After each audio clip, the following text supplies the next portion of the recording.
ఈరోజైతే మరి చింతపండు తోటి మరొక వెరైటీ చట్నీ అయితే చేసుకుందాము. అందుకోసం అయితే నేనైతే ఫస్ట్ మరి చింతపండు అయితే తీసుకున్నాను. ఇలా చింతపండుని మరి నీట్గా గింజలు లేకుండా శుభ్రంగా అయితే నానబెట్టుకుందాము. ఇలా ఇది నానేలోపు ఉల్లిపాయలు అయితే ఈ చింతపండు చట్నీకి అయితే ఫస్ట్ అయితే వేయించుకుందాము. అయితే ఉల్లిపాయలు చింతపండు కాక ఇందులో ఈరోజైతే మరి వెరైటీగా నేనైతే పల్లీలతోటి మరి చేద్దాము. ఇలా ఫస్ట్ అయితే ఇక ఉల్లిపాయలు అయితే ఇక ఎర్రగా అయితే వేయించుకుంటున్నాను.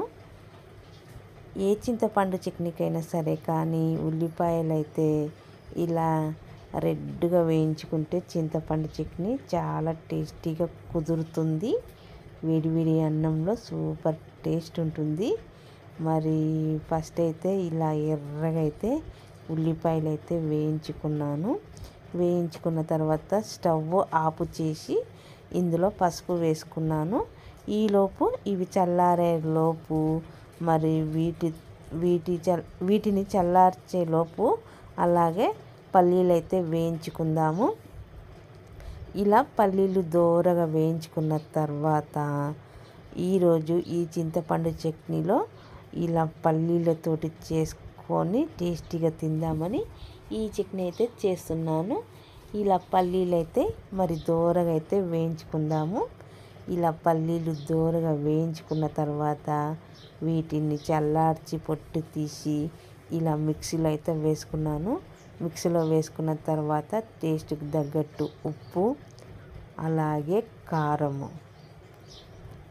ఉప్పు కారము మరి పల్లీలు ఉప్పేసి మిక్సీకి పట్టిన తర్వాత ఇలా కారం పొడి అలాగే చింతపండు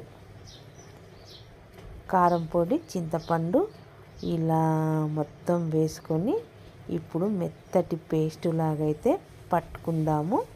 ఫస్ట్ అయితే